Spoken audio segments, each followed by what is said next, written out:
시청자 여러분 안녕하십니까? 출발 성공 투자 박민영입니다. 안녕하세요. 김수정입니다. 어제 뉴욕 증시는 변동성을 보이다가 이 막판에 상승으로 전환하며 주요 지수가 일제히 상승 마감했습니다. 오늘은 저희가 브리핑 내용이 많기 때문에 최대한 많은 시간을 브리핑 쪽에 할애를 해보도록 하겠습니다. 그래서 오프닝은 거두절미하게 짧게 지나가도록 할게요. 저희가 15분 안에 방송을 브리핑 끝을 내야 되는데 시간이 너무 부족합니다.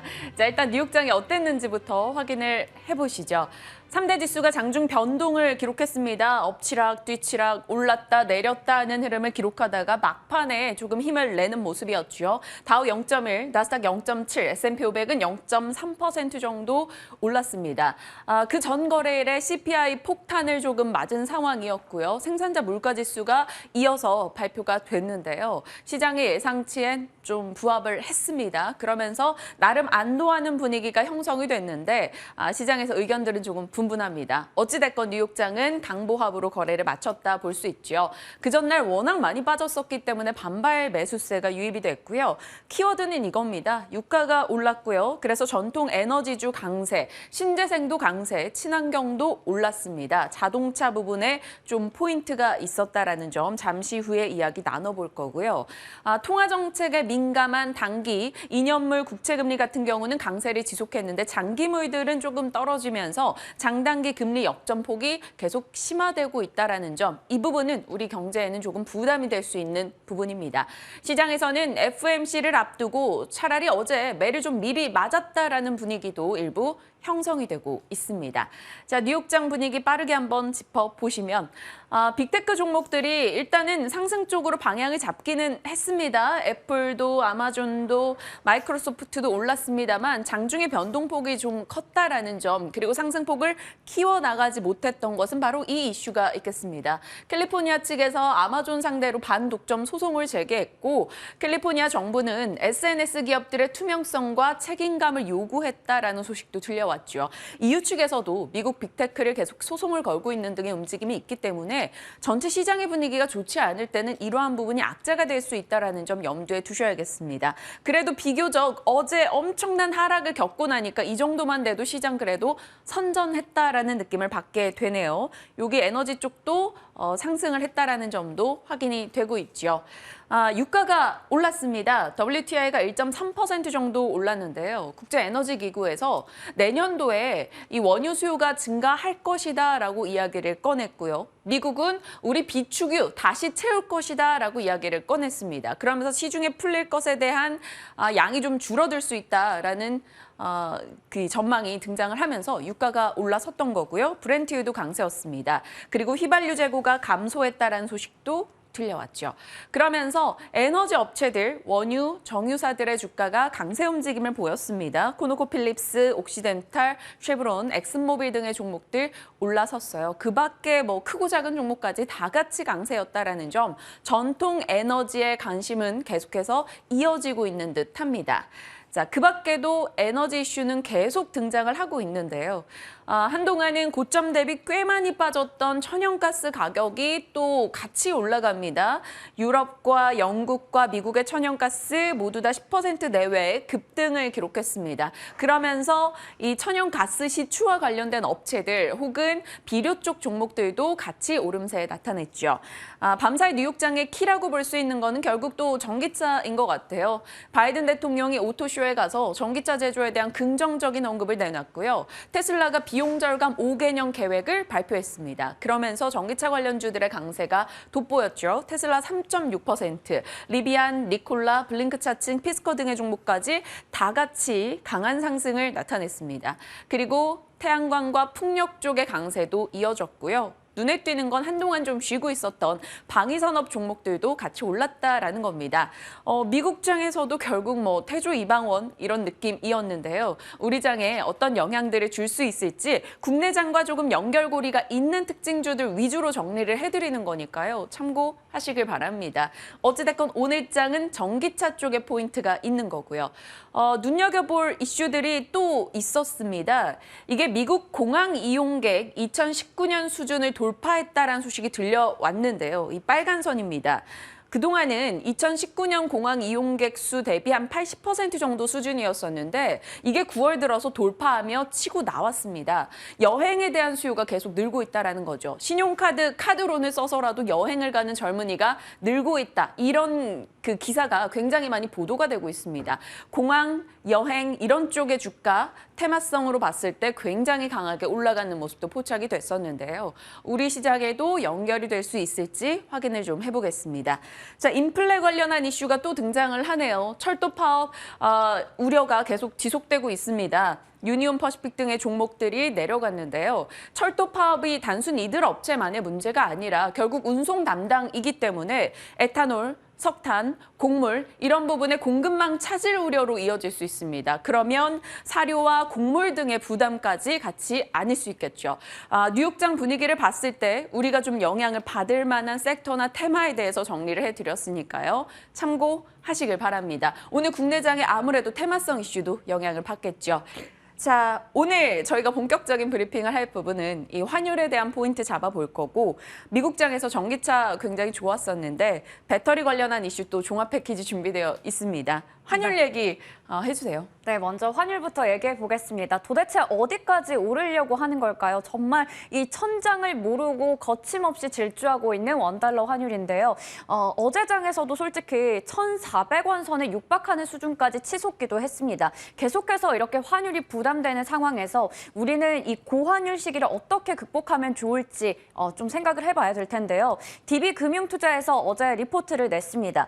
환율의 J커브 효과가 기다리고 있다라는 부분인데 이 그래프를 보시면 지금 2005년부터 2025년까지를 차트로 한번 쭉 나열을 해봤을 때 수리적으로 추정을 해본다면 환율의 J커브 효과에 의해서 코스피가 환율이 올라갈 때마다 같이 올라갔다라는 건데요. 그렇기 때문에 이 J커브 효과가 4분기에 본격화될 것이다라고 보고 있는 리포트였습니다.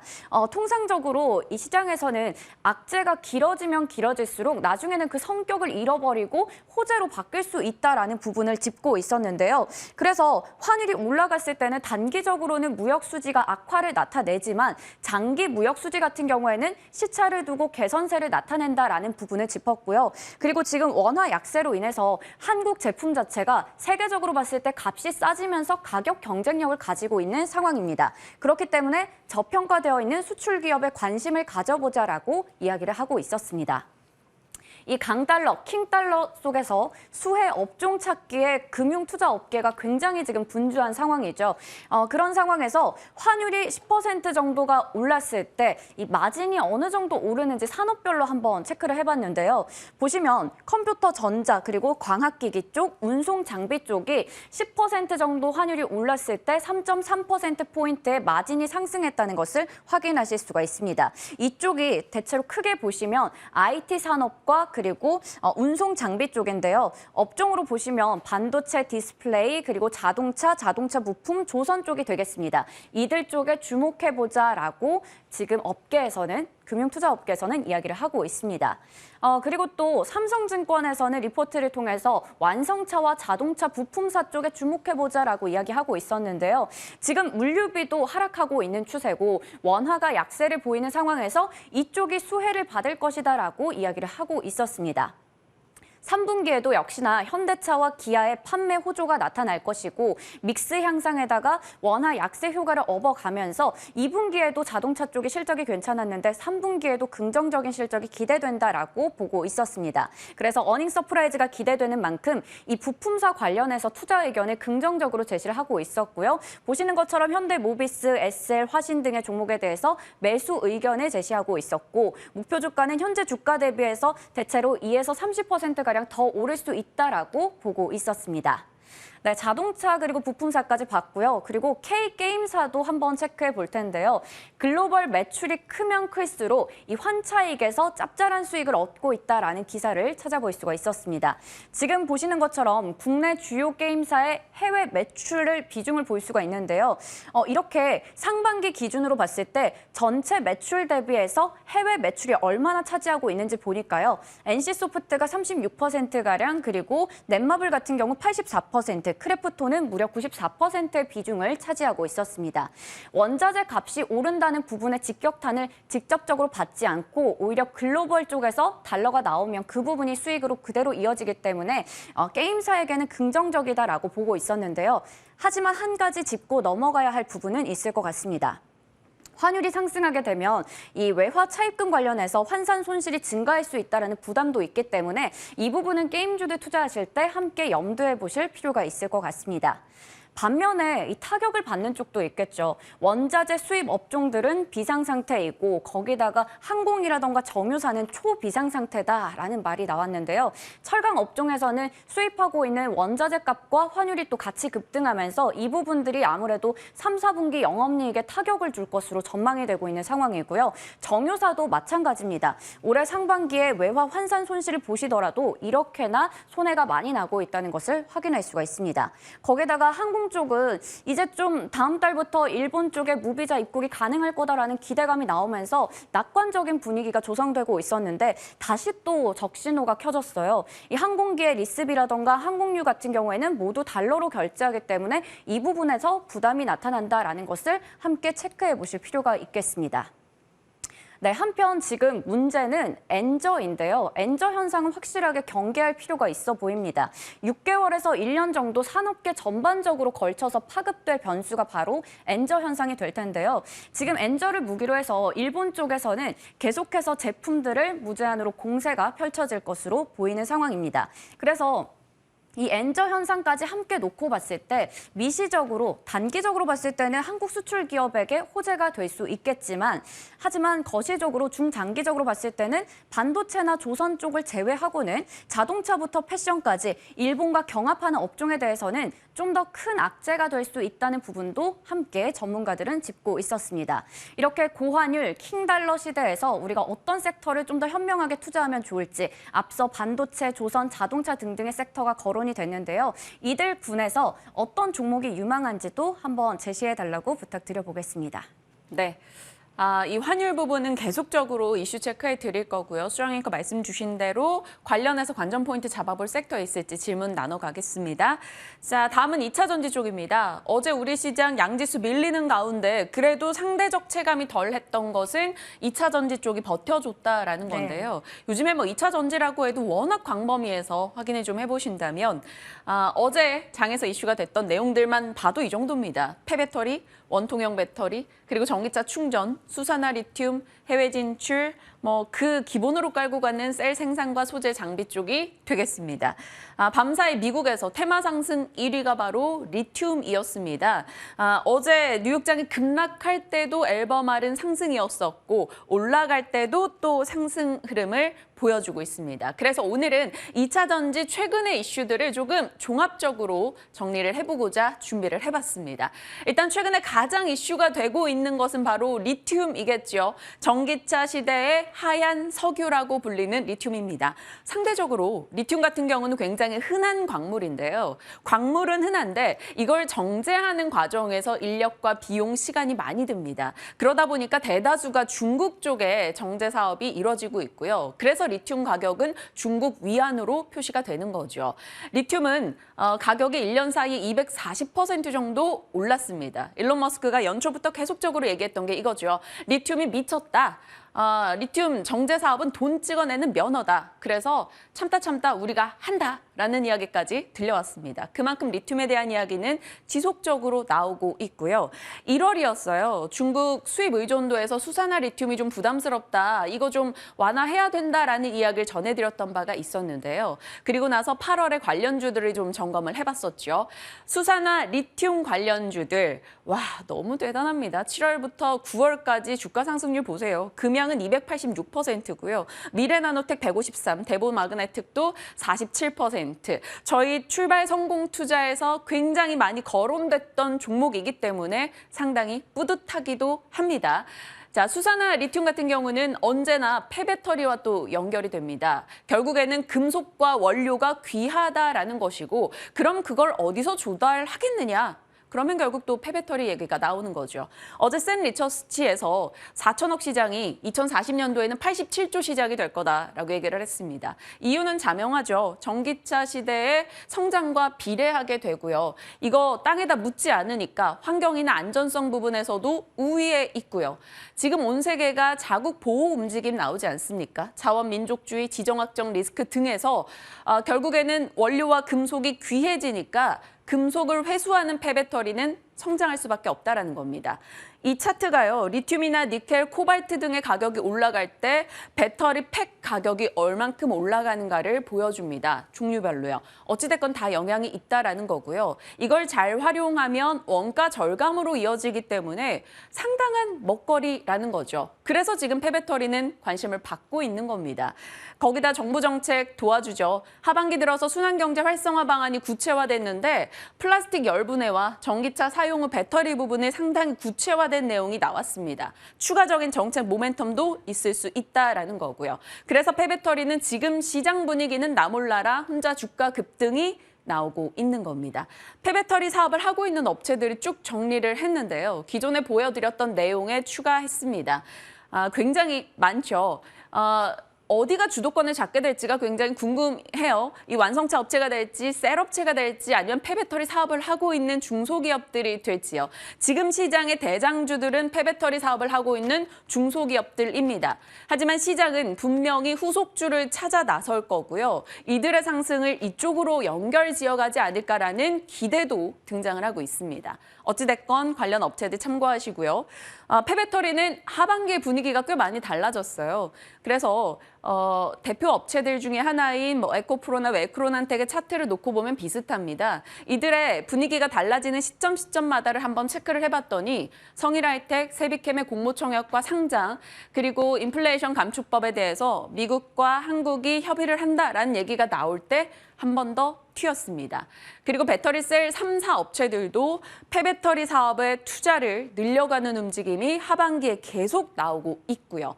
그래서 관심을 받았던 건데 중요한 건 이게 가불이라는 거죠. 미래의 성장, 나중에 폐배터리가 쏟아지고 그것을 어떻게 활용할 거다라는 기대, 그것을 땡겨서 주가에 지금 녹인 것이기 때문에 지금 이들은 부담이 될 수 있다는 거죠. 성일하이텍, 세비캠 이런 종목들이요. 다만 그러면 후속주를 찾을 것인지 아니면 폐배터리에 대해서 잠시 빠져나와서 이익을 챙겨야 하는 것인지 그에 대한 고민은 진만쌤에게 넘겨보도록 하겠습니다.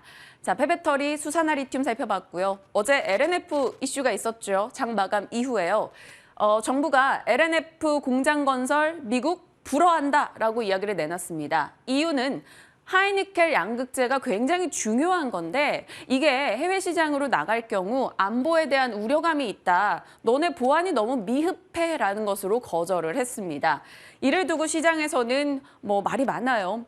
앞으로 어차피 대체할 수 없는 한국의 전기차 소재이기 때문에 이 증권가에서는 결국 정부가 현대차와 기아의 시간 벌어주기용으로 소재사들 가지고 압박을 하는 것이다라고 얘기를 합니다. 그래서 LNF 자체적인 타격 거의 없을 것이다. 오히려 조정이 나온다면 매수 기회다라는 의견들 나오고 있으니까요. 잠시 후에 진만쌤과도 한 번 더 체크해 보도록 하겠습니다.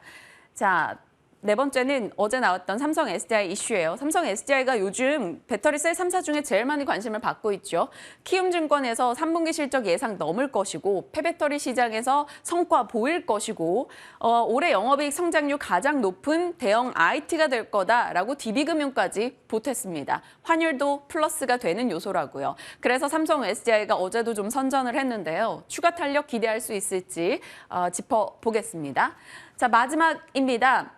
원통형 배터리 이슈도 계속 나오네요. 어찌 보면 모든 게 지금 연결되고 있는 건데 조금 정리하기 쉽게 제가 나눠봤습니다. 이 늘어나는 원통형 배터리에 대해서는 지속적으로 브리핑을 통해 전해드렸었고요. 삼성 SDI가 차세대 원통형 배터리 결국 내년에 본격 생산하겠다라고 구체적 계획을 내놨고요. 원통형 배터리 관련 사업을 하는 업체들은 주가가 뜁니다. 신규 사업 내용들 여러분 잘 보셔야 한다는 거예요. 동국산업이 니켈 도금 강판 생산 라인에 투자했다라는 소식이 어제 상한가 주가가 들어갔고요. 더구전자, LG 엔솔향 원통형 캡 아세이 벤더가 됐다라는 얘기가 있습니다. 이거는 확실한 보도 아닙니다. 시장에서 지금 돌고 있는 이야기인데 그로 인해서 16% 어제 급등이 나왔고 더구전자의 자회사까지 주가가 올라가는 흐름 확인이 됐었는데요. 분명 어느 정도 변동은 겪을 겁니다. 그러나 원통형 배터리가 그만큼 이슈 파워가 세다라는 것을 좀 점검하시길 바랄게요.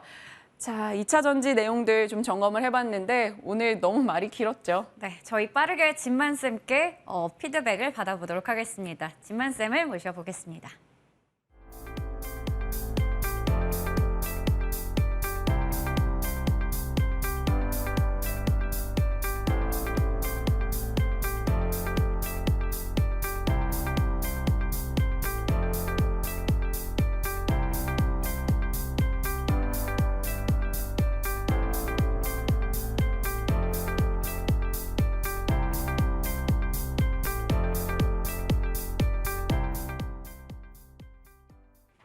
여러 이슈들 다뤄봤습니다. 이에 대한 어려운 답변 진만쌤에게 요청해 볼게요. 진만쌤 어서 오세요. 네, 안녕하세요. 네, 안녕하십니까. 일단 시장 분위기 좀 살피겠습니다. 진만쌤이 시장 대응을 잘 하셔서 어제도 좋은 수익을 거뒀다 이런 소문이 들리더라고요. 쌤 혼자 잘하셨어요? 네, 사실 나스닥이 이렇게 빠지는 거는 저도 이제 사실 거의 최고치로 많이 빠졌다 하더라고요. 맞아요. 근데 실제로 이제 거래량을 보시면은 이제 사실 이제 미리 우선적으로 겁먹은 그런 물량들이 빠져나가면서 그렇게 큰 거래량을 동반하지 않고 있었기 때문에 그런 부분들이 어느 정도 반등이 바로바로 나올 것으로 좀 예상을 하고 있고 사실 반등의 폭이 길지 혹은 짧을지 여부는 좀 애매한 상황이긴 합니다. 그래서 추가적으로 어떤 모습을 보여줄지는 사실 이제 시장의 흐름 따라 좀 보시면 좋을 것 같은데 사실 소비자 물가 지수가 이렇게 나왔다고 해서 빠진다는 이유를 찾기에는 오히려 약점인 부분을 딱 드러낸 상황이기 때문에 이런 부분들은 이제 그러면은 우리는 그 부분에만 집중을 해보면 좋을 것 같다라고 이렇게 해석을 하시면 좋을 것 같고요. 이제 FOMC를 이전 20일 FOMC를 전후로 해서 과연 얼마만큼의 회복력을 보여주지 저는 생각보다 회복 탄력성이 좋을 것으로 예상을 하고 지금 100bp 이야기가 나오고 있는데 사실 지금 100bp 하기 좀 부담입니다. 이제 미국 입장에서도 사실상 부담을 가질 수 있을 만한 수치이기 때문에 저는 75bp의 저의 확률을 모두 아마 걸 수 있을 것 같고요. 만약에 또 1억이 주어진다면 저는 만약에 100bp야 75bp야 이제 이야기를 한다면 네. 75bp에 다 1억을 밀어 넣을 것 같습니다. 그래서 100bp는 힘들 겁니다. 그래서 그런 부분들은 아마 이제 어느 정도 바닥이 잡혀서 다시 올라오게 될 가능성이 좀 존재를 하고 있기 때문에 오늘 국내 장도 마찬가지입니다. 너무 환호해서도 안 되겠지만 그래도 너무 겁먹을 필요도 없다. 그래서 우리는 어제의 하락에 이제 좀 매수를 해 보신 분들은 오늘 좀 긍정적인 이슈가 있을 것 같고 아마 이 이슈는 금요일 정도까지는 시장이 그렇게 나쁘진 않을 것 같습니다. 네. 수급 자체가 단기간으로 끝나기에는 그래도 금요일 정도까지는 한 번 정도 기대를 해볼 만하다. 그다음 미국의 선물 옵션 만기일이 이제 금요일이죠. 금요일이기 때문에 저는 그 부환까지는 그래도 상승 랠리는 아니겠지만 기술적인 반등이라도 나올 것으로 좀 예상을 하고 있습니다. 금요일이면 내일입니다. 그러니까 요즘 그렇잖아요. 짧게 대응을 해야지만 사실 이익을 챙길 수 있는 과정이기 때문에 내일까지 조금 짧은 대응하고 또 주말 앞두고서는 좀 이익 챙겨놨다가 또 다음 주 대응을 해야 되는 걸까요? 네, 맞습니다. 어제 사실 금요일 이슈나 금요일은 항상 마지막에 힘이 좀 약하죠. 네, 그런 부분들도 있고요. 그다음에 이제 여러 가지 요소들이 사실 이제 내가 말씀드린 너무 큰 기대도 네. 너무 큰 걱정도 이제 어느 정도 지수 밴드 하단에 위치하고 있기 때문에 다 당연히 이제 지금 최근에 나오는 여러 가지 이제 이슈를 종합해 보면은 우리는 전저점을 깨러 가겠다라는 그런 유튜브 여러 채널로 여러 가지 나오고 있긴 한데 저는 그래도 3분기 정도까지는 괜찮을 것 같아요. 3분기 실적 발표일인 12월 이전까지는 그래도 전저점을 이탈하지는 않을 것으로 좀 보고 있고요. 이제 기업들의 실적이 꺾이는지 안 꺾이는지 여부가 3분기 이후에 보통 이제 나올 것으로 예상이 되고 있기 때문에 우리들은 어제 하락폭에도 이제 대응을 하면 되는 겁니다. 무조건 예측 이제 지수가 빠졌으니까 더 오를 거야라고는 예측보다는 지수가 빠졌으니까 우리는 이제 투자뉴스 7을 보고 이렇게 대응을 하면 되겠다라고 이제 네. 압축을 해서 좀 설명을 드리면은 이제 앞서 브리핑하신 여러 가지 내용들을 보시면 아마 2차 전지에 주목하실 필요도 충분히 있는 것 같습니다. 네, 알겠습니다. 2차 전지에 대한 종합적인 전략 잠시 후에 여쭤볼 거고요. 이제 환율 부분 질문을 드려볼게요. 제일커브 효과가 기대된다라며 뭐 자동차, 2차 전지, 조선, 뭐 섹터별 이야기가 좀 나오고 있는데요. 간략하게 관련한 이야기 살짝 코멘트 주시면 돼요. 네, 전방 산업이 견고해야 되고요. 즉 이제 후방 산업이 서포트를 잘해주는 그런 섹터들은 저는 충분히 효과를 보일 수 있을 거라고 보고요. 일단은 가장 중요한 거는 시장 점유율을 계속적으로 늘려가고 있는지 여부가 가장 중요하고요. 섹터 자체 유망성이 당장 1년 안에 근접해서 이제 막 사이클이 확 돌아가는 그런 시점이 다가온 그런 섹터만 좀 해당이 되는 것 같고요. 저는 그 안에서 자동차와 2차 전지, 조선 정도를 한번 체크를 해 보시면 좋을 것 같고요. 자동차는 저는 일단은 명신 산업을 계속적으로 보고 있습니다. 아무래도 물류비 관련된 부담감이 많이 빠져 있고 환율 차익을 오히려 더 기대할 수 있을 만한 그런 상황이기 때문에 명신산업 집중해 보시면 좋을 것 같고 엔캠은 이따 이어서 2차 전지 설명할 때 한번 코멘트를 드릴 예정이고요. 네. 조선은 피팅 3사 계속 강조를 드리고 있습니다. 눌림에 계속적으로 매수를 하시라. 왜냐? 너무 다 쓰임새가 너무나 많기 때문에 지금 매수하지 않을 이유가 없다. 다만 조금만 분할 매수를 해 보신다면 충분히 좋은 결과가 있을 것으로 예상이 된다라고 정리를 해드리도록 하겠습니다. 피팅 쪽이 강하다라고 느끼는 건 좀 빠져도 다시 되돌리는 힘이 계속 나오고 있다라는 점에서 피팅 3사도 지속적으로 진만쌤 긍정의 시각을 주셨던 만큼 확인하시길 바라겠고요. 명신산업도 진만쌤도 그렇고 저희 시간 출발 성공 투자에서 정말 많이 나왔던 종목입니다. 추가적으로 관심 가져보시길 바랄게요. 자, 2차 전지 쪽 종합 브리핑을 했습니다. 폐배터리, 뭐 충전 혹은 수산화 리튬 관련해서 뭐 교집합 종목 원통형 배터리 너무 많아요. 그 내에서 좀 이거 관전 포인트로 보자 하는 거 좀 잡아주시고요. 종목도 주시면 더 좋고요. 네, 이제 짧게 말씀을 드리면은 일단은 어제 이제 LNF가 공장 뭐 불허 관련된 이슈가 나왔잖아요. 근데 그 이슈를 보면은 반대로 이야기하면 오히려 미국의 부지가 있는 기업들을 컨택을 해 본다면은 IRA 법안에 수혜를 입을 수도 있겠구나. 이미 이제 추가적인 증설을 뭐 나라에서 일단 막고 이제 기술 유출에 대한 우려를 막고 있는데 오히려 반대로 미국에 이미 진출해 있는 그런 기업들을 압축해 본다라고 하면은 오히려 그 안에서 선별하기는 더 쉬울 수가 있을 것 같습니다. 오히려 이제 뭐 제가 계속 말씀드렸죠. 에코프로비엠이나 LNF 같은 기업들은 좋을 겁니다. 앞으로도 이제 뭐 기술 수출에 대한 우려로 수출을 이제 공장 증설을 막기에는 사실 정부 입장에서도 좀 말이 안 맞는 그런 이제 이슈들도 있고요. 그 이제 기업들은 대장이기 때문에 그만큼 이제 을 같은 갑이 될 수도 있고 여러 가지 좋은 포인트로 이제 시장에서 좀 확고한 좀 지위를 가질 수 있기 때문에 저는 그 두 종목은 항상 눌림에 매수하면은 좋은 결과가 있을 것 같아요. 어제도 실제로 이제 마이너스 아니라 이제 양봉으로 마감을 했기 때문에 네. 저는 긍정적으로 말씀을 드리고 저는 엔캠에 한번 집중을 해보려고 합니다. 이제 엔캠 말씀드리는 이유는 엔캠이 이제 미국에 이미 공장을 짓고 있습니다. 짓고 있다라는 거는 남들보다 조금 더 법안의 수혜를 빠르게 좀 볼 수 있을 거라고 말씀을 드리겠고요. 관련해서 생각보다 좋은 주가 흐름을 보여주고 있기 때문에 엔캠 한번 집중해 보시라는 의미에서 이제 어제 LNF가 오히려 힌트를 준 것 같습니다. 네, 엔캠 사실 진만쌤과 수익이 났었고 그 뒤로 또 관심주를 한 번 더 얘기를 해주셨던 종목이기도 한데 많은 분들이 그 뒤로 문의도 있었어요, 사실. 그런데 엔캠에 대해서 다시 한번 포인트를 잡아주신 거고요. 저희 코스모신 소재, 에코프로, 포스코 케미칼, 뭐 진만쌤과 함께했던 2차 전지 종목들의 수익률이 굉장히 좋습니다. 코스모 신소재 38%, LG 엔솔, 에코프로, 포스코 케미칼 이 중에서 지금 화면에 보이는 거 보이시죠, 진만쌤? 5 네. 종목. 뭐 현대 에너솔루션, 태양광 쪽이지만 들어가 있는데 이들 종목을 익절할 수 있는 거 뭐가 있을까요? 저라면은 사실 이제 어제 금리 인상 관련된 이슈로 또 태양광이 마저 올랐잖아요. 네. 근데 이제 태양광 관련된 이슈는 계속적으로 좀 좋을 것 같아요. 만약에 저는 이제 익절을 한다면 현대에너지솔루션은 이익 실현을 좀 할 것 같고요. 조금 더 길게 본다면은 에코프로 같은 경우에는 조금 에코프로나 이제 포스코케미칼 같은 경우에는 조금 더 길게 가셔가셔도 될 것 같습니다. 네. 네, 에코프로 같은 경우는 또 폐배터리 쪽도 연결이 되어 있는 만큼 지속적으로 끌고 갈 수 있을 것 같아요. 자, 진만스 픽으로 가겠습니다. 오늘 진만쌤의 픽 궁금해요.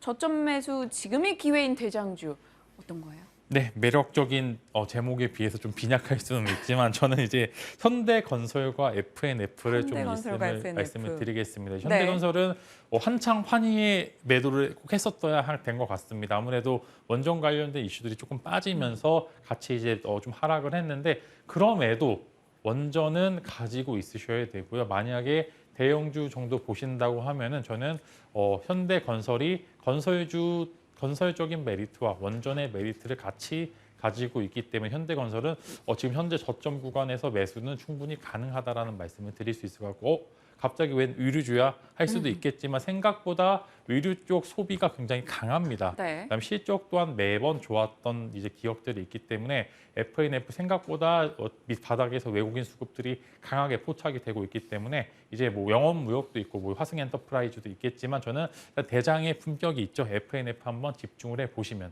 좋을 것 같습니다. 현대건설과 FNF 기억하겠습니다. 저희가 지금 몹시 비통한 게 가나안가나로 우리 수정 앵커가 포르쉐 관련주와 수리남 관련주를 정리를 했는데 브리핑 시간을 좀 길어져서 못했어요. 브리핑을. 그래도 짚어봐야겠죠. 포르쉐 관련주 3기 놀랍고요. 수리남 관련주는 또 이슈가 되고 있습니다.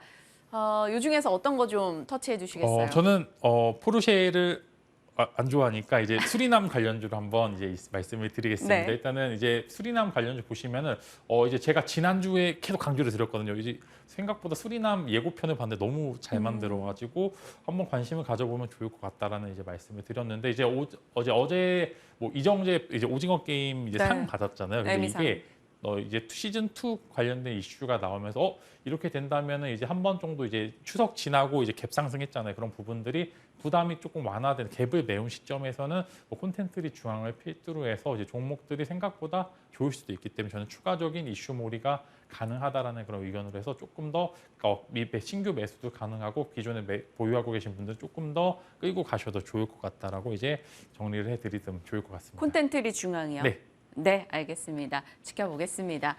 포르쉐 관련주는 사실 일전에 브리핑을 해드리고 3기 같은 종목들은 계속 올랐습니다. 조금 경고 목소리도 많이 나오는 만큼 슬슬 좀 주의하시면서 대비하시길 바랄게요. 여러 이슈들에 대한 전략 챙겨봤습니다. 진만쌤과 함께했네요. 고맙습니다.